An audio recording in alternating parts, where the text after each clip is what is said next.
The government wasn't the only thing that changed in the Newfoundland and Labrador election this week. A voting pattern that had largely come to define politics there since Confederation with Canada in 1949 was also disrupted. For decades, the Progressive Conservatives relied on the capital city of St. John's as their power base, while the Liberals were strongest in Labrador and the rural districts of Newfoundland.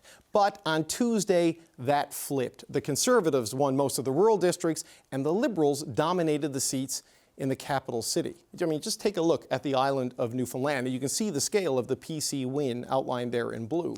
And while the PCs ran up the score everywhere else and won a majority government, they did that without winning a single new seat in the provincial capital. You can see this cluster of red and orange up here. That's St. John's. And the patterns we see across the island on Tuesday, it shows an interesting resemblance to the trends we saw in the federal election. Just take a look at this. You can see where the federal Conservatives won on April 28th. Well, it's a surprising outcome for many, but one that Steve Outhouse played a big role in delivering in this provincial election. He was the PC campaign manager, and he joins me now. Steve Outhouse, congratulations. Good to see you. Thanks for coming in. Hey, David. Thanks for having me. When did you know you had this one? Because this was a narrow path to win. Once it was called on TV and there were no more polls left to come in, we were hanging right on to the end just like everybody. It's surgical, right? You need 21 seats for a majority. You went in with 14, and so obviously plus 7 to get there. And we talked about, I don't know, with 2 weeks to go in the campaign or a week and a half to go, and you had this narrow path, and everything broke your way. Yes. So we were obviously looking for that 21, the magic number of 21.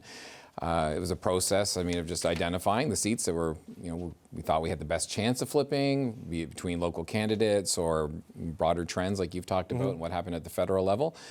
We laid that out. We've been knocking doors since really January when it looked like the election could happen really at any point in time. We got extra time to do it with the Liberal leadership change that happened. So we were able to hit more doors and kind of get more feedback and gauge more support. So the longer that the Liberals put that off, the more time that we were able to get important data at the doors and figure out where the support was and hone in our targeting, and it ended up with the result that we saw.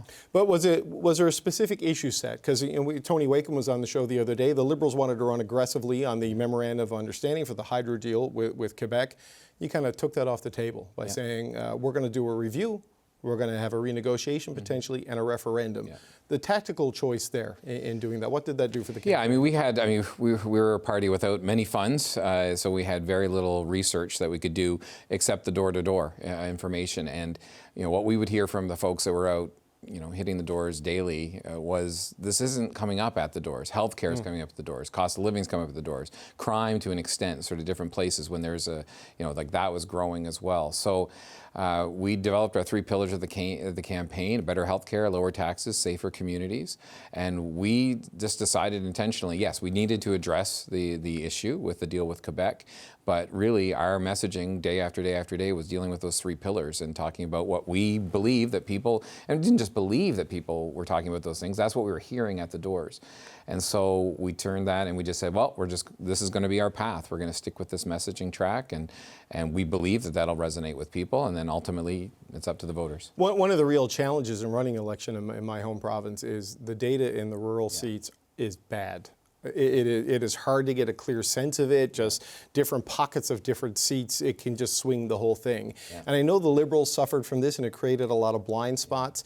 Did you have that same, was it just the ANIC data, what you were hearing at the doors, that helped you sharpen that, or did you find some magic solution to polling? Well, really, what is a poll? It's asking random groups of people what they think about different topics, right? So for us, you would go door to door.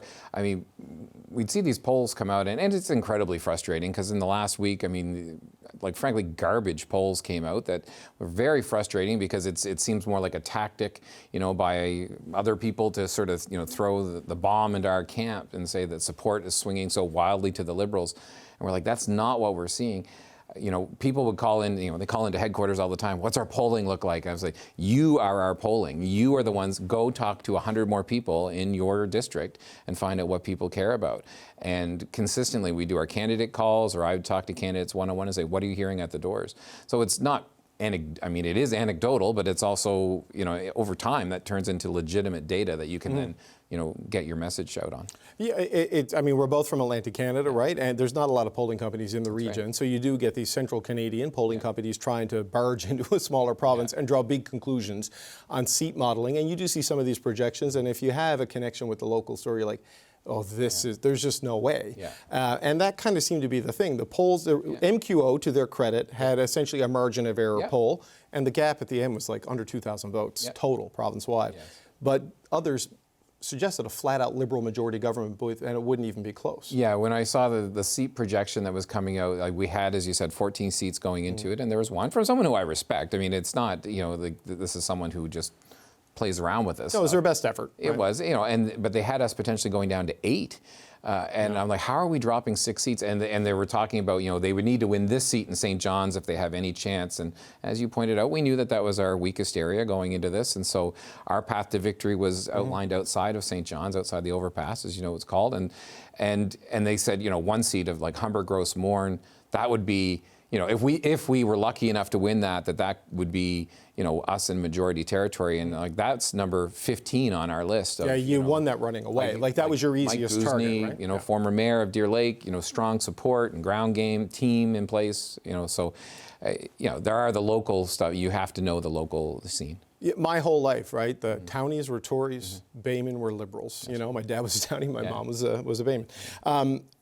This is a total flip of that. It does mirror what we saw in the federal election. Do you get the sense this is a permanent realignment? Because it sure looks like it's coinciding with the voting patterns of the mainland now. I mean, I think the honest answer is I don't know. I mean, because everything's permanent until it's not. Fair. I mean, and it's things work until they don't. So for right now, we just knew that that's where the support was, and certainly because things had flipped. And honestly, at the beginning of the year, we were planning to go provincially first before the federal, and the federal campaign was going to be in the fall. All that flipped. It gave us a chance to actually, we were able to benefit from that knowledge of seeing federally these votes had happened, and the 3 seats that were won by the federal Conservative Party there.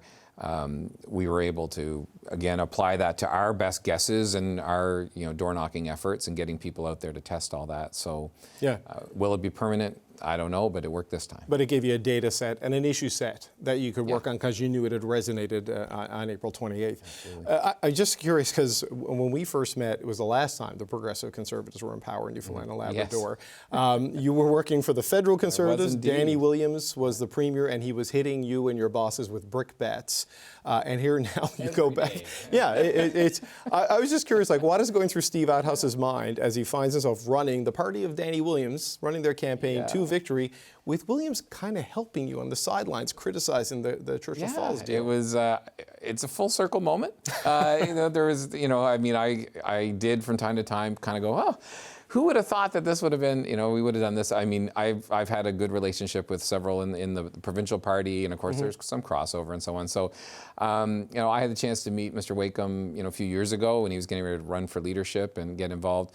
We connected then, and I was glad to be able to help him. But yeah, every once in a while I would just sit back and, there were lots of former ministers from Mr. Williams' time as premier who were helping us, and I would do calls with people who I've heard go on open line and take my name in vain, but it was like, here we are, we're all working, we're all part of the Blue Coalition, and we're working together to a common good. So, but yeah, I did from time to time take note of that. That was my first political gig, right? It was in Newfoundland and Labrador and the Anybody But Conservative campaign, and I got to be the spokesperson for the C's and the ABC campaign, and it was I'll remember that. I will remember that forever. It's a learning experience. It really was. Steve Outhouse, congratulations. Steve Outhouse, the campaign manager for the winning PC campaign in Newfoundland and Labrador. Thanks, Appreciate the time. Appreciate it.